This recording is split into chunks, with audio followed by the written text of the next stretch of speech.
Dear students, a warm welcome to the physics class. Today we will discuss an important topic, Coulomb's law.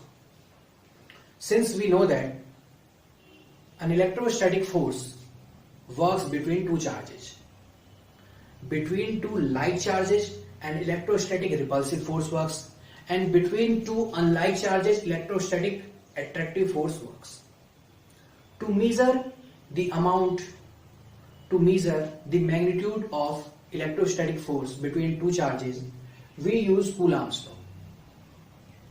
According to Coulomb, an electrostatic force between two stationary point charges is directly proportional to the product of the magnitude of charges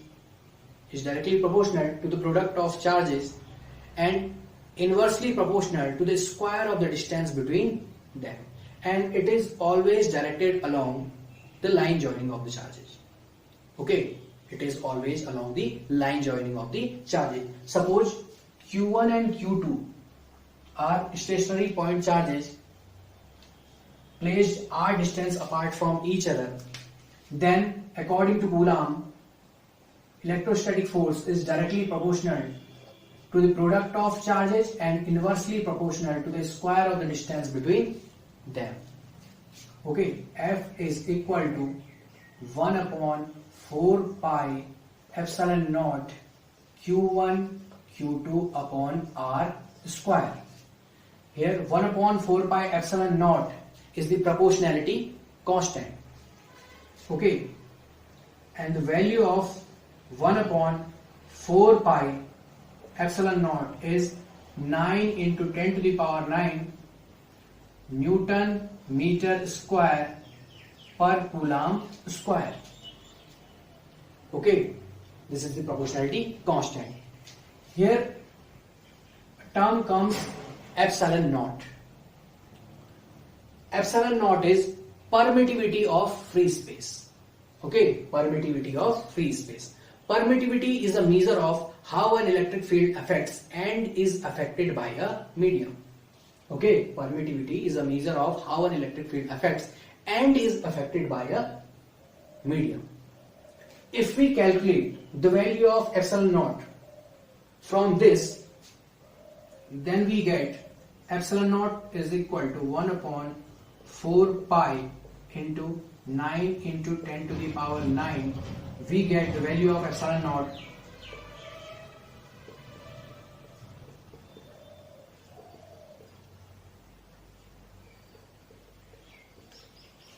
8.85 into 10 to the power minus 12 Coulomb square per Newton meter square. This is the value of epsilon naught. Okay, permittivity of free space. Now, if we talk about the dimension of the epsilon naught, then using this formula, epsilon naught is equal to 1 upon 4 pi Q1 Q2 upon F R square. We know that 4 pi is dimensionless quantity. It is a constant term. So, using formula Q is equal to IT, the dimension of Q comes 80 upon the dimension of F MLT minus 2, and the dimension of R is distance, so it is L square. By solving, we get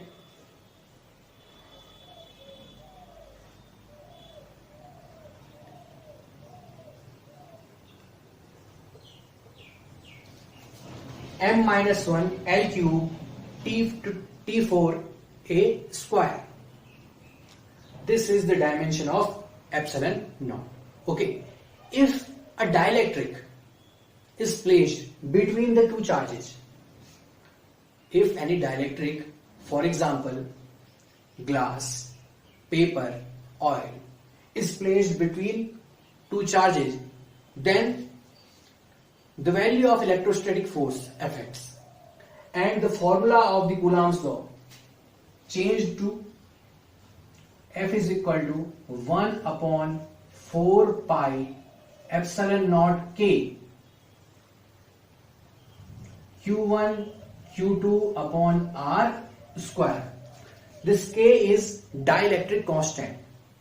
Okay, when a dielectric is placed, then we use this term K. Okay, 1 upon 4 pi epsilon naught K Q1 Q2 upon R square. We can replace this by 1 upon 4 pi epsilon naught. Epsilon. Okay, where epsilon is equal to epsilon naught K. Q1 Q2 upon R square. Where epsilon is permittivity of dielectric. Okay, epsilon is where epsilon is permittivity of dielectric. So this is the introduction of the Coulomb's law. Okay.